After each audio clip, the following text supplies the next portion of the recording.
2029ला भाजपला कुठेतरी त्याचा पराजय दिसायला लागला। महिला आरक्षणावर कोणालाही इंडिया आघाडीकडून विरोध नव्हता। डिलिमिटेशन मध्ये यांना त्या ठिकाणी हात घालायचा होता, जो त्यांना त्या ठिकाणी बाकी इंडियन आघाडीला योग्य वाटला नाही। डिलिमिटेशन हा खरा त्यांचा हेतू होता।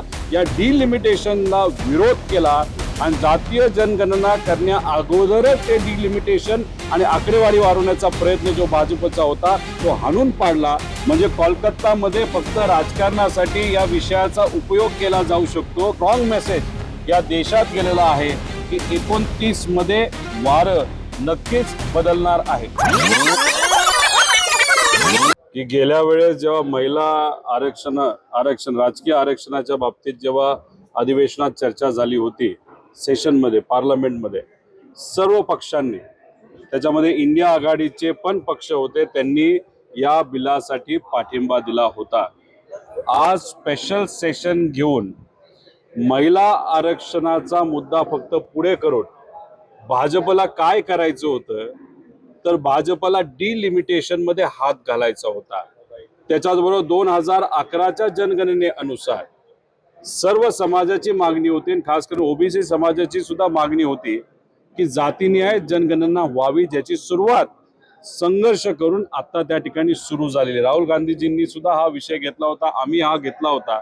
आणि मग ती जनगणना होण्याआधीच डिलिमिटेशन करून तुम्ही जर आकडा खासदारांचा वाढवणार असाल तर अनेक समाजांवर अन्याय झाला असता आणि याच्यातच 2029ला भाजपला कुठेतरी त्याचा पराजय दिसायला लागला। म्हणून ज्या भागातून त्यांना जास्त मतदान येतं, उत्तर प्रदेश, बिहार, याच्यातून कुठेतरी आपल्याला खासदार जास्त आणून कसं तरी 29ला आपण सत्तेत यायचं, हा केविलवाला प्रयत्न भाजपकडनं त्या ठिकाणी केला जात होता असं आपल्याला म्हणावं लागेल। त्यामुळे आज जी चर्चा झाली ती चर्चा ऐकल्यानंतर महिला आरक्षणावर कोणालाही इंडिया आघाडीकडनं विरोध नव्हता, त्याचं स्वागतच आहे। आणि महाराष्ट्र खऱ्या अर्थाने त्याचं जनक आहे। महाराष्ट्रात पहिला निर्णय हा महिला आरक्षणाचा घेतला गेला होता। आदरणीय पवार साहेब त्यावेळेस मुख्यमंत्री होते आणि त्यानंतर इतर राज्यामध्ये तो स्वीकारला गेला होता लोकल बॉडीमध्ये।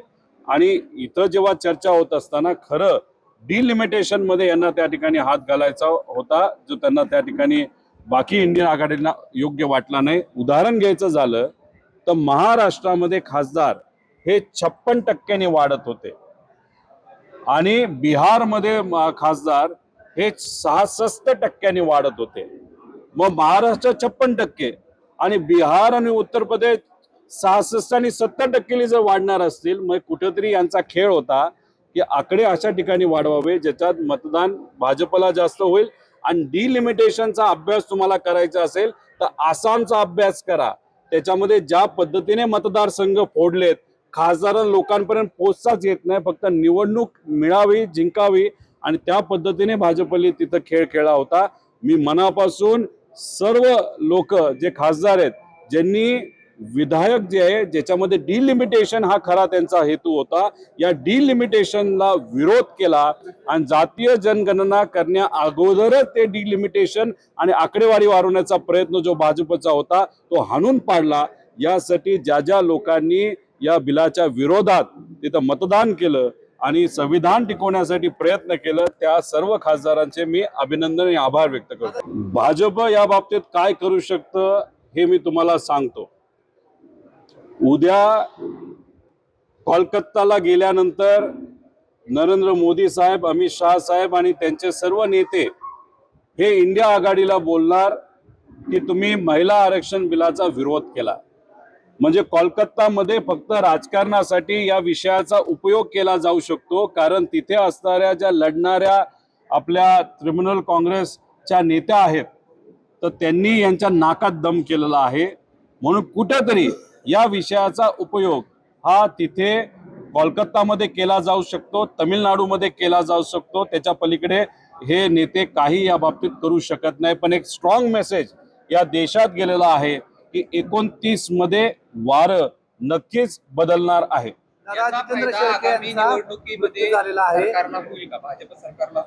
अजिबात होणार नाही। लोक भाजपला कंटाळलेले आहेत। हा जो काही खेळ आहे शब्दाचा, याच्यात कोणाचंही पोट भरत नाही। कुठल्याही युवाला नोकरी मिळत नाही, शेतकऱ्याच्या अडचणी सुटत नाही, आमच्या महिला ज्या सर्व आहेत माता भगिनींवर त्यांच्यावर जे अत्याचार चाललेत ते कुठेही त्या ठिकाणी जात नाहीत. त्यामुळे हा शब्दाच्या खेळालाच लोक त्या ठिकाणी कुठेतरी आता कंटाळलेले आहेत.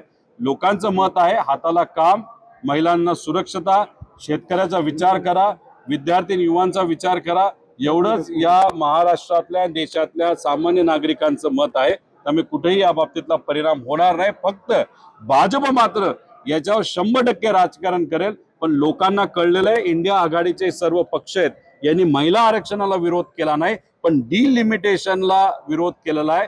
छुपा पद्धतीने कुठेतरी मतदारसंघ फोडून वेगळ्या पद्धतीचं राजकारण जे भाजप करणार होतं ते मात्र हाणून पाडलेलं आहे. खरं तर ऍक्सिडेंट होणं, त्याच्यामध्ये एखाद्या व्यक्तीचा मृत्यू होणं, आज शेळक्यांच्या बाबतीत आपण बघितलं ते स्वतः गाडी चालवत होते असं कळालंय. त्यांच्या पत्नी होत्या, मुलगा होता आणि त्याच्यामध्ये या दोघांचा म्हणजे पती आणि पत्नीचा मृत्यू झाला. मुलगा सिरियस आहे असं आम्हाला कळतंय. मुलगा त्यातून रिकवर होईल अशी अपेक्षा आपण सर्वजण करू. योगायोग बघा, खराताचं प्रकरण सापडलं जातं, त्याच्यामध्ये मोठ्या मोठ्या नेत्यांची नावं बाहेर यायला लागतात. व्हिडिओ अनेक लोकांना मिळालेले आहेत, पण या काही लोकांनी, सत्तेतल्या लोकांनी फक्त सामान्य लोकांचेच व्हिडिओ प्रसिद्ध केलेले आहेत. मग हे व्हिडिओ असणं, काळी पूजा करणं, काळ्या पूजेच्या पाठीमागे कुठला तरी हेतू असणं, दादांचा ऍक्सिडेंट होणं, पैशाची उलाढाल मोठ्या प्रमाणात होणं, हवाला होणं, दादांचा ऍक्सिडेंट ज्या दिवशी झाला त्याच्या आदल्या दिवशी, त्या दिवशी आणि दुसऱ्या दिवशी खराताच्या बँक अकाउंटमध्ये मोठी आर्थिक उलाढाल होणं आणि देशाला सोडून बाहेर जाण्याचा प्रयत्न हा खरात त्या ठिकाणी करणं आणि खराताच्या आजूबाजूला सत्तेतले अनेक नेते त्या ठिकाणी असणं. त्यामुळे हे सगळे जे विषय ते इन्व्हेस्टिगेशनसाठी, तपासासाठी आपल्याला फार महत्वाचे आहेत. आणि त्याच्या आधी शेळकेचा जर मृत्यू होत असेल तर ह्याला योगायोग म्हणायचं का काय म्हणायचं. त्यामुळे या ऍक्सिडेंटचा तपास झाला पाहिजे असं आमच्या सगळ्यांचं मत आहे. आणि त्याच्याच बरोबर बोंधू बाबा खरात जे आहेत त्यांना उद्या जाऊन सुरक्षता वाढवा, नाही तर उद्या जाऊन हे बोलायला बसलेत की सुसाईड केलं, खरात गेला, त्याचा एन्काउंटर केला, खरात गेला. मग ह्याचे जे पुरावे होते आर्थिक, शेळके जे बिझनेस बघायचे, आर्थिक सगळ्या गोष्टी खरातांचे हे शेळके बघायचे, आज तेच नसतील तर आता प्रश्न कोणाला करायचा. आता बघा, मग आता हे विषय मग आम्हाला असं वाटत होतं शेळकेच चालवत होते. आता ड्रायव्हर जर चालवत होता आणि ड्रायव्हरने आधीच जर उडी मारली असेल, मग आता ड्रायव्हरला धरलं पाहिजे. का तो असं केलं, कशामुळे झालं, का तो पळून गेला, कुणी तो, नाही तर उद्या जाऊन ड्रायव्हरचा सुद्धा मृत्यूदेह आपल्याला कुठेतरी त्या ठिकाणी मिळेल. कारण का ड्रायव्हर जर तो करणारा व्यक्ती असेल, ऍक्सिडेंट करणारा, त्यातून तो उडी मारून पळून जात असेल, खरं खोटं आपल्याला बघावं लागेल. आणि त्याच्यात उद्याच ड्रायव्हर जर सापडला नाही, आपल्याला कळणार नाही, उद्या ड्रायव्हरचाच मृत्यूदेह जर आपल्याला सापडला तर त्यात आश्चर्य वाटायला नको. म्हणजे ही कॉन्स्पिरसी आहे का असं काय आता विश्लेषकांचं म्हणणं आहे. त्यामुळे इन्व्हेस्टिगेशन करा, खरं काय ते बाहेर आलं पाहिजे. कारण या लोकांकडे पुरावे खूप आहेत. त्यामुळे हे पुरावे बाहेर येऊन कुठेतरी लोकांना खरं काय ते समोर आलं पाहिजे. जे विरोधात आहेत त्यांच्याकडे एवढी ताकद नाही. जे सत्तेत आहेत त्यांच्यामधलं कोण हे आपल्याला बघावं लागेल. आम्ही विरोधात असताना आमच्या दादांना न्याय देण्यासाठी, साधा FIR करण्यासाठी आम्हाला दुसऱ्या राज्यात जावं लागतं. आणि इथं VSRच्या विमानं आता सुद्धा धडधडीत वापरली जातात. दादांचा ऍक्सिडेंट झाल्यानंतर VSRला आतापर्यंत 100 कोटी रुपये तिथं दिले जातात. आम्ही तपास करत असताना या गोष्टीचा तपास तुम्ही करा अशी विनंती करून सुद्धा तशा पद्धतीने तपास होत नाही. विरोधकांना एवढी ताकद नाही ह्या गोष्टी करायची. सत्ताधाऱ्यांपैकी कुणी केलं हे जर सगळ्यांच्या मनामध्ये शंका असेल तर याचा तपास मात्र त्या ठिकाणी झाला पाहिजे. सांगता सभा होत असताना ती महायुतीची सभा आहे. मी इथं महायुतीच्या प्रचाराला आलेलो नाही. मी इथं व्यक्तीच्या प्रचारासाठी आलेलो आहे. भावनिक दृष्टिकोनातून आलेलो आहे. सुनेत्रा काकींच्या प्रचारासाठी आलेलो आहे. अजितदादांच्या कार्याकडे, त्यांच्या प्रती असणारा आदर, प्रेम हे मनामध्ये असल्यामुळे आम्ही प्रचाराला आलो आहे. त्यामुळे सांगते सभेला तिथं अनेक चिन्ह असतील, अनेक मोठे नेते असतील, त्यात या छोट्या कार्यकर्त्याचं काय. त्यामुळे बोलवलं तरी आणि नाही बोलवलं तरी त्या सभेला मी तरी त्या ठिकाणी नसेल.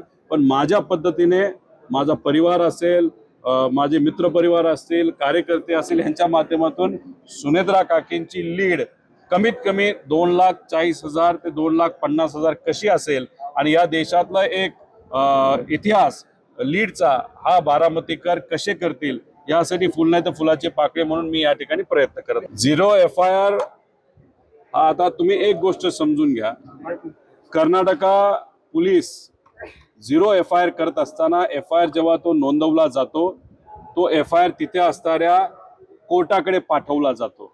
कोर्टाकडनं ती परवानगी घेतली जाते आणि मग तो शेवटी तिथं असणाऱ्या DGP कडे जातो. त्यांच्या DGP कडनं तो जो 0 FIR आहे तो महाराष्ट्राच्या राज्याकडे पाठवला गेला. DGPंना भेटल्यानंतर त्यांच्या शब्दामध्ये थोडंसं कुठंतरी मला कन्फ्युजन वाटलं. आम्ही म्हणत होतो इन्व्हेस्टिगेशन करा त्या FIR वर, ते म्हणत होते आम्ही एन्क्वायरी करतो. इन्व्हेस्टिगेशन आणि एन्क्वायरी याच्यामध्ये शाब्दिक खूप मोठा फरक आहे. त्यामुळे या FIR जो त्यांच्याकडे आलाय तो CID कडे पाठवलाय, पण त्याच्यावर आम्ही इन्व्हेस्टिगेशन करणार नाही, आम्ही तिथं फक्त एन्क्वायरी करू असं त्यांनी तिथं सांगितलेलं आहे. त्यामुळे हा शब्दाचा खेळ न करता एवढा मोठा नेता गेलेला आहे, त्यामुळे इन्व्हेस्टिगेशन झालं पाहिजे, FIR हा स्वीकारला गेला पाहिजे आणि FIR वरच इन्व्हेस्टिगेशन झालं पाहिजे अशी आमची सगळ्यांची मागणी आहे. फलित काय, लोकांचा संपर्क, तिथं जाऊन लोकांना भेटून लोकांच्या मनामध्ये असणारं जे दुःख आहे ते हलकं करण्याचा प्रयत्न आम्ही करत होतो. तिथं गेल्यानंतर जे कोणी लोक समोर असायची त्यांच्या सगळ्यांच्या डोळ्यामध्ये अश्रू असायचे. अजितदादांच्या प्रती त्यांचा आदर आणि प्रेम तर आहेच, तसं माझं सुद्धा आहे. मी तिथं प्रचार करून काही वेगळं होणार नव्हतं, पण शेवटी विनंती पवार परिवाराकडनं करणं ही आमची जबाबदारी आहे. त्यामुळे तिथं असणाऱ्या बारामतीकरांनी तर ठरवलेलं आहे, पण बारामतीकरांकडे जाऊन विनंती करणं पवार कुटुंबियाच्या वतीने ही आमची जबाबदारी आहे. त्या अनुषंगाने आम्ही तिथं गेलो आणि हे सगळं केल्यानंतर एक मात्र गोष्ट इथं सांगतो, जे कुठलं मतदान होईल त्यातलं 97 ते 98% मतदान हे सुनेत्रा काकींना होणार आणि त्यांची लीड इतिहासामध्ये कधी एवढी लीड कोणाला मिळाली नाही. एवढी लीड ही सुनेत्रा काकींना लोक अजितदादांच्या कार्याकडे बघून 100% देतील एवढा विश्वास मात्र या 3 दिवसामध्ये प्रचार केल्यानंतर 60-70 गावामध्ये गेल्यानंतर त्या ठिकाणी मला वाटतं. उद्धव ठाकरे साहेबांच्या पक्षाने पवार साहेबांना पाठिंबा दिला, पवार साहेबांना मदत केली, काँग्रेसनी मदत केली व त्याच्याच बरोबर तसं बघितलं तर सत्तेतले काही जे पक्ष होते त्याच्यामध्ये खास करून एकनाथ शिंदे साहेबांनी मदत केली. भाजपली सुद्धा उमेदवार दिला नाही, एकनाथ शिंदे साहेबांनी उमेदवार दिला नाही, पण याच्यामध्ये सगळ्यात जास्त मदत इंडिया आघाडीकडनं नाहीतर महाविकास आघाडीकडनं उद्धव ठाकरे साहेबांची झाली आणि काँग्रेसची झाली. त्यामुळे उद्या जाऊन उद्धव ठाकरे साहेब जर MLC साठी उभे राहतील तर डोळे झाकून त्यांना मदत आमच्या पक्षाकडनं होईल असं कार्यकर्ता म्हणून त्या ठिकाणी मला वाटतं. जो कुठला निर्णय असेल तो काँग्रेस, उद्धव ठाकरे साहेबांचा पक्ष आणि आमचा पक्ष आणि आमचे नेते एकत्रित बसून योग्य निर्णय त्या ठिकाणी घेतला जाईल.